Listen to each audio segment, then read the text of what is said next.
name is Philip Drum. I'm an MBA student here at UNCW. And I'm Jake Lamke. I'm a junior pre-law student. Today we'll be here discussing the issue of income inequality with the college Democrats and college Republicans.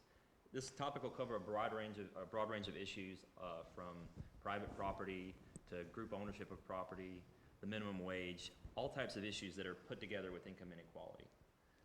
We will remain impartial throughout, and we ask the participants to be respectful to both each other and to us as we try to facilitate an exciting and meaningful discussion.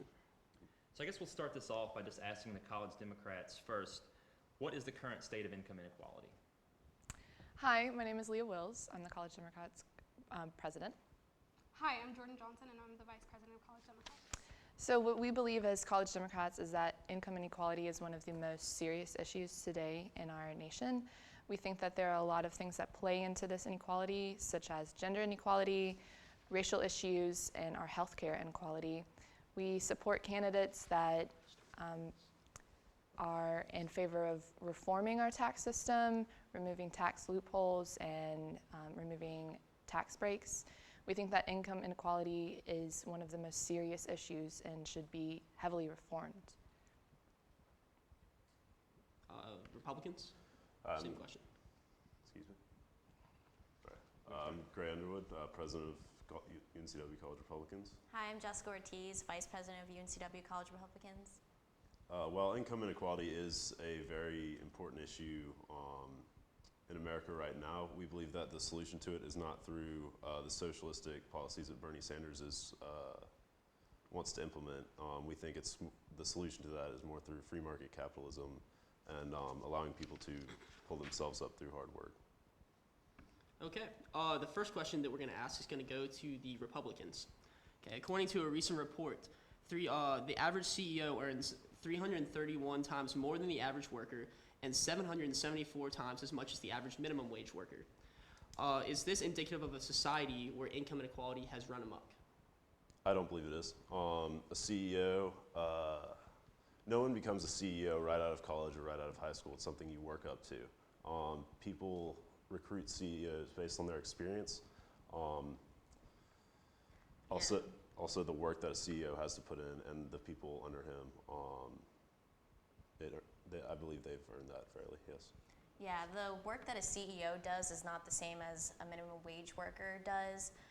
To become a CEO, you had to build your work experience and go up through the ranks. And I mean, yes, I think they should have a higher salary than maybe someone that works at McDonald's or a job. I mean, I think we should all aspire to work all the way up and maybe one day become a CEO and get that salary.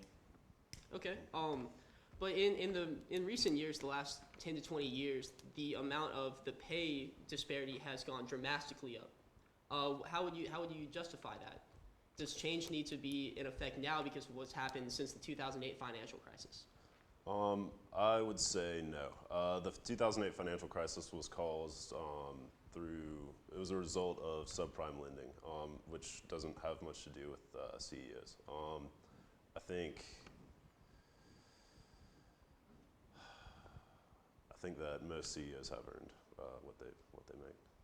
So the college Democrats, the Republicans have said that they believe generally that the income inequality is not a problem, that CEOs are deserving of what they make and their pay is what it should be because they have earned this position over a period of time. Do you guys agree with that? What do you think of that point?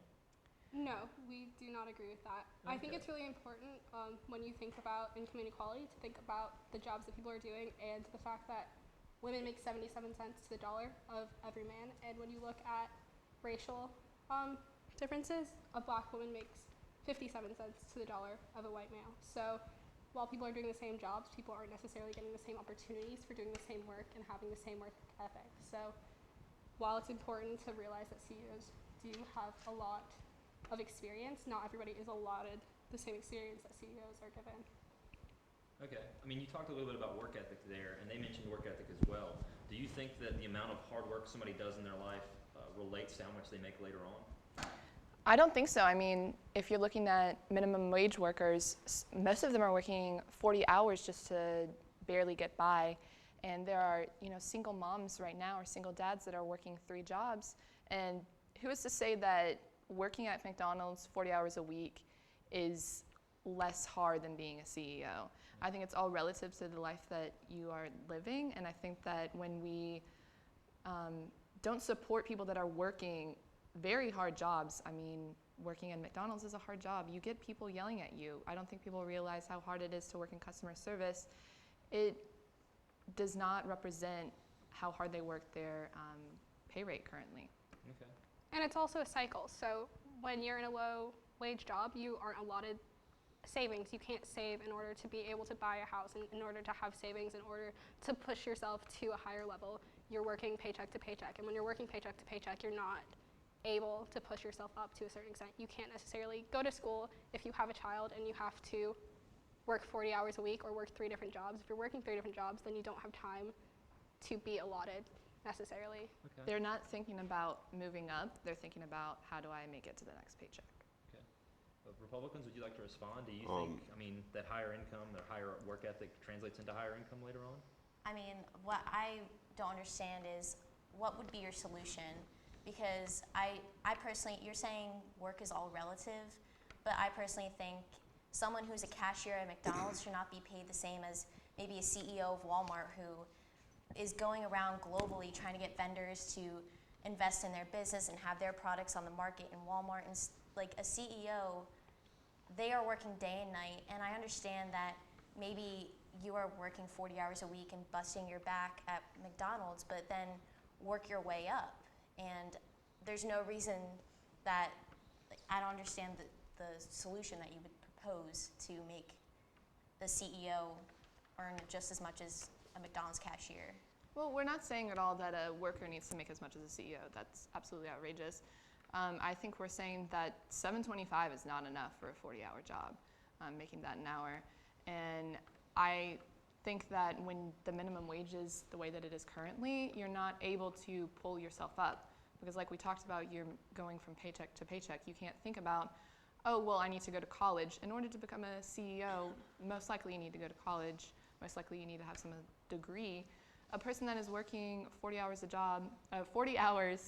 a week, $7.25 a job, can't go to college, especially if they have a family, especially if they're trying to provide for other people. So I don't think we are saying at all that you need to, a McDonald's worker needs to make as much as a CEO. We are looking at tax loopholes that allow the top 1% to just hold huge sums of money.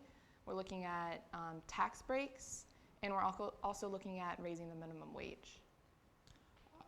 To touch on a point that the Republicans brought up, y'all briefly talked about pay that reflects the intensity of the work. That people that work harder jobs should get paid more. New York recently passed a measure that raised the minimum wage for fast food workers to $15 an hour. Jens Rushing, a Texas-based paramedic, has gone viral with a post where he explained that he only makes $15 an hour to save lives. Will a raise in the minimum wage discourage people from occupying jobs that require extreme education and training? I don't think so. I think it's really important to look at the jobs.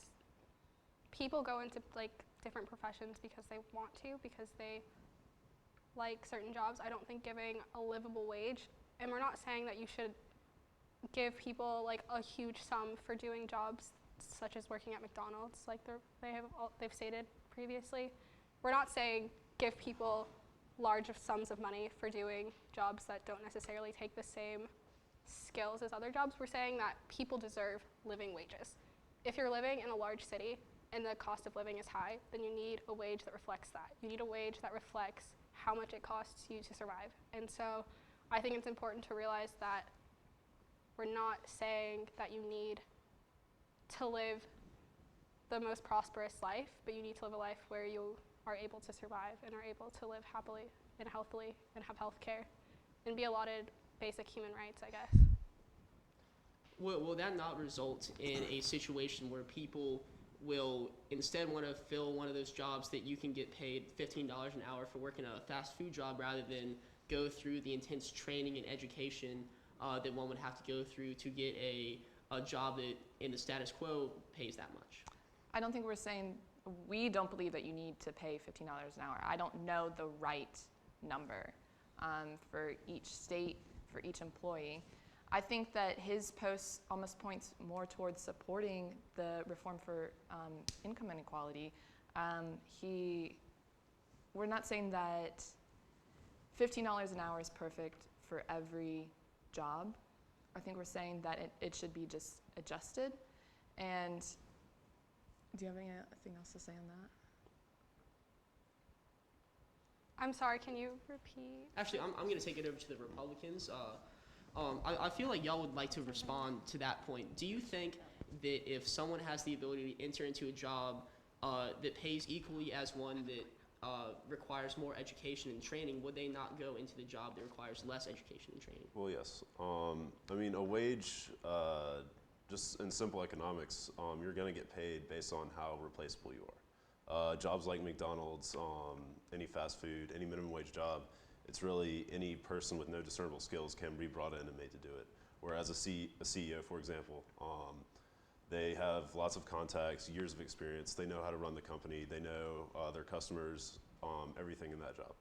So naturally, if you can get paid $15 to be a paramedic or $15 to work in a fast food place, the paramedic takes, I believe it's a 6-month course. I have a few friends going through it now. It takes time to get the skills to be a paramedic who can push drugs into patients, save lives, stuff like that. Why would you go through that when you could work at McDonald's and make the same amount of money? Yeah. I'd actually like to take that question right to the Democrats, if you could respond. I think it's important to realize that people don't want to work at McDonald's. Lower wage jobs are usually strenuous and not jobs that anybody really wants to take. We're looking at jobs that obviously have to get done, but not that people are looking to spend the rest of their lives doing.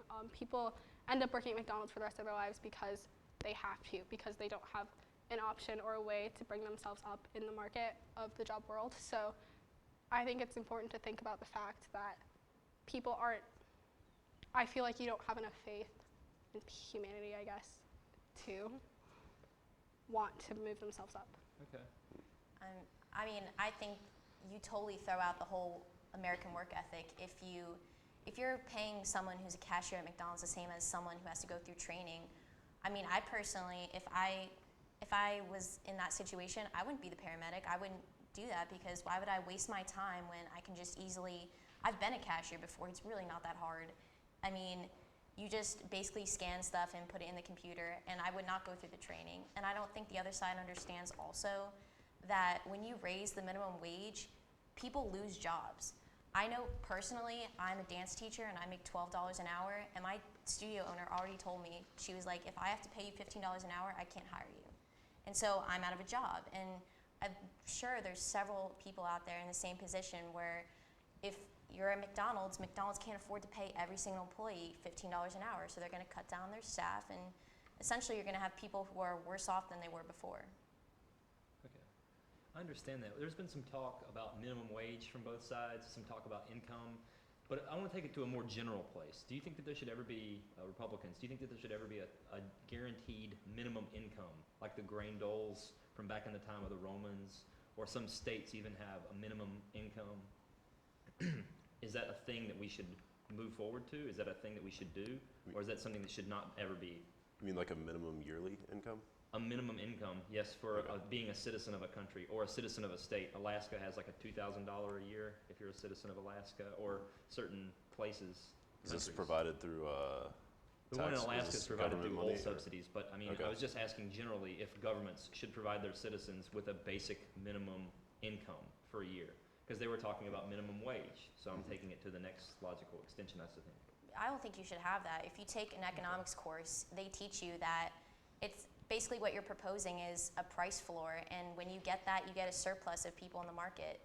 And you're just gonna have a surplus. If you have a minimum of how much someone should get a yearly salary, you're gonna increase the amount of people in the workforce, but in a negative manner. There's gonna be too many people looking for, you know, if it's $20,000 a year for a McDonald's job, why would I be a paramedic? Why not just? So Jess, maybe I didn't explain it. I meant that there wouldn't be a job. There wouldn't be a thing to do. Like you guys are saying, oh, paramedic versus fast food worker. So I'm taking it to a more general place where we're not choosing jobs at all. The government just gives you money every month for being alive. which is what some countries and some states do. There's no job to do. There's no thing. Why? I don't think you should be paid for doing nothing. Okay. Again, it's just a general question. Some Sorry. socialist countries are moving towards that. That's why I was asking. Do you guys have a response, Democrats? I think when you look at countries that have more, if you look at like Canada and their like universal health care, or you look at like a lot of Scandinavian countries, you see that having these basic rights and having people have places to live and have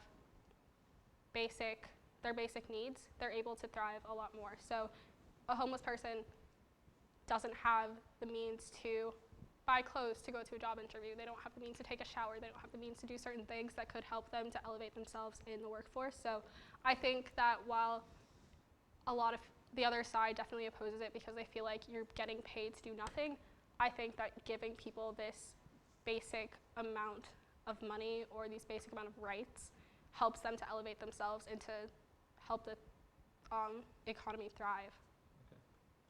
Thank you. Now a question to the Republicans, switching topics here briefly. Does money buy power or influence in any form? I mean, you do see. I think it buys influence. I wouldn't say power. You cannot buy votes, but you can buy airtime. You can buy political ads. So in that way, yes, but I would not say it buys elections. Okay. Same question to the Democrats. Absolutely. Look at the CNN debate with the Democratic candidates. A lot of the polls out there were saying that Bernie won, whereas CNN's own debate said that Hillary won. And look at Hillary. One of her PAC donors is Time Warner Cable, and she has the money and she has the influence. And I think money leads to influence, and influence leads to power. Okay. Now a more specific question on the same topic to the Republicans. It's now about 7 years since the world's financial system was brought to its knees and had to be bailed out by taxpayers at a cost of billions. Millions of people lost their jobs or suffered from low living standards because of the recession. Yet almost no bankers have faced legal sanctions for their part in causing the crisis. Is this a symptom of a society where wealth blinds the eye of justice? I'd say no. The bankers who issued the subprime loans basically had a cash cow where they could sell off the faulty loans to Fannie Mae and Freddie Mac. So they basically had a way to make money without getting in trouble. Should they have been prosecuted? No, but I do believe they should have lost their jobs. Well, more specifically, what about the president of Bank of America, for example, who knew about all of these things that were going on that were imperiling the economy, but did so anyway? Should he or the presidents of other similar banks be faced with prosecution? I don't believe so. You don't believe so? I think they should have lost their jobs though. I mean, I think if they knew, personally, I think if they knew, they should have some repercussions about it. Democrats, is this a symptom of a society where wealth blinds the eye of justice? Absolutely. I don't know how you could look at that scenario and look at that situation and say that they shouldn't be prosecuted. I don't know why they aren't in jail right now. That is illegal, and they should be held to those actions. Not just lost their jobs, because they are CEOs and they are influential, and I am sure that they have friends and connections where they could find that money. And they have enough money where if they lost their job, it wouldn't really be that big of a deal. But they should be held to their actions. And to say that they shouldn't is just ridiculous. Republicans, would you like to respond? I think, well, first of all, when you say they have friends and connections, we're talking about billions and billions of dollars. I don't think they can go to their buddies and be like, hey, can I borrow $60 billion to cover the losses on these that I've incurred? I mean, But do you see why I think that it's kind of funny to say, well, they should just lose their job? Because when a worker loses their job, it's hard to find a job. We're all college students, we know that. But as CEO, he has billions of, millions or billions of dollars of money, billions of dollars. hypothetically, what would he be charged with? I'm not saying what he should be charged with. I don't know each specific scenario, but I think that he should be held accountable for those illegal actions. I think it's really important to look at the fact that we take like tax fraud and like certain things like that to like such a high level. People go to jail for years and years for things like that. And I think when you have that much power and when you purposefully, to a certain extent, let things happen that ruin an entire society to a certain extent, you should be held accountable. And you, as a person in power, what is to stop someone else from doing the same thing? If the person that did it before wasn't held accountable in the first place. Let me ask the same question with a different example, because I think that's where the misunderstanding is coming here. What about in a situation where two people that were both at a college party underage that got busted for drinking? One of them doesn't have the means to hire his own attorney, and the other one has the means to hire one of the best attorneys in North Carolina. Now, most of the time, that person with the attorney is going to get less of a punishment than the person that didn't have one.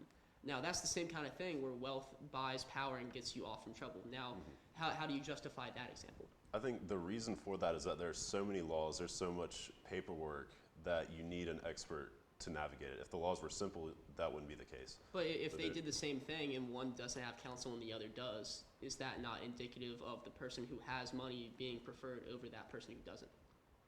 I mean, yes, but that's a result of the laws being so complex that that the person who does have experienced counsel knows where to go, knows what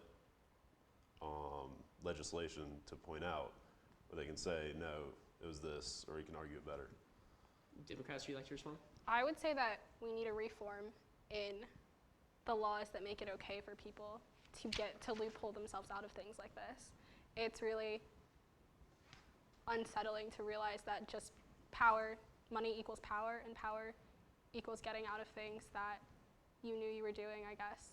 People should be held accountable for their actions, and to say that they shouldn't be, I think, is a very extreme statement. Republicans, do you want to respond to that? Back to the Wall Street thing, they operated within the laws that were set up by our government. They did not break any of the laws set up. The way that the housing market and everything was set up, they operated within that, and no, they shouldn't be punishment for irresponsible actions by the government. Well, going back to the example of the legal counsel or not, does that not show that having money, especially in a legal situation, makes it so that you are going to get less of a punishment than that of someone who does not have the ability to hire expensive counsel? I wouldn't argue that, no. Okay. So I'd like to switch topics again. We've talked a little bit about the influence of and the concentration of power according to the Democrats and the concentration of influence according to the Republicans. I just kind of wondered, excuse me, this is directed at the Democrats, is there ever going to be a point in society where we think the inequality is too great, or are we already at that point? I think we're already at that point. Okay. And there are, in the last 2 years, 15 of the wealthiest Americans had an increase in their wealth by $170 billion, which is more than the bottom 40%. And that's more money than we spend on, it's $40 million more than we spend on programs to feed our hungry Americans that are starving today. And so things like that, where we see just extreme amounts of wealth in our society, it's already at that point, which is why we're so concerned, which is why we're looking at candidates like Bernie Sanders to try and help reform that system. And I think we think that it's already there. I also think it's really important to think about the fact that the United States has the highest rate of child poverty that we've ever had, except for during the Great Depression. So we're not in a good place. People are starving, and we don't necessarily realize this because when you're in a place of privilege, you don't necessarily understand how millions and millions of Americans are living. And so I think it's important to realize that we already are at the point we need to reform the system in order to make sure that people can survive. Okay, thank you, Jordan. Republicans, would you like to respond? Is there going to be a point? I mean, I know you initially said that income inequality isn't so great right now. Is there going to be a point in our future, do you think, if wealth gets too concentrated? I'd say it's up to the individual. There were the Occupy Wall Street protests in response to the 2009 crisis. I think that in a capitalist society, people can move up and down. You're not stuck in your current financial thing. There was a study that said 70% of Americans will be in the top 20% of income, at least for 1 year of their life. It gets narrower as the percentile decreases, but I think that's one of the great things about this country is you can move up as well as down. You're not stuck for the rest of your life in one place. I agree completely, Gray. You can definitely move up and down, but at what point, if somebody, is there a point where somebody can move up too far? That's what I'm kind of asking. Is there going to be a point where it's too great, where he moved too far from everybody else? Are you saying it's a bad thing for someone to continue to make money? I mean, I was going to Making ask more about money. this with private property later on, but if the concentration of wealth gets too great, I mean, this is going to change topics a little bit, but so private property, is somebody allowed to own a house? Yeah. Is somebody allowed to own an island? Maybe. Is somebody allowed to own Australia? Ooh, probably not. So like there are different levels. So I'm asking you, at what point should we stop it? Should we say probably not that wealthy, probably mean, not that much money because everybody else in the planet?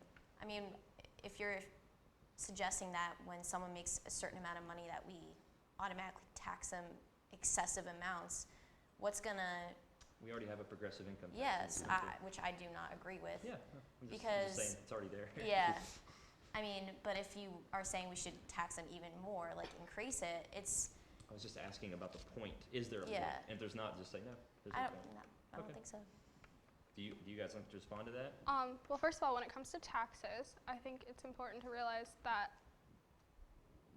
a lot of billionaires are getting out of a lot of their taxes because of different loopholes and different things that are only attributed to the top 1%. And so I think it's really important to realize that a lot of the problem isn't just that they're not being taxed enough, but a lot of that is because of the loopholes that they're able to find with their wealth. Okay.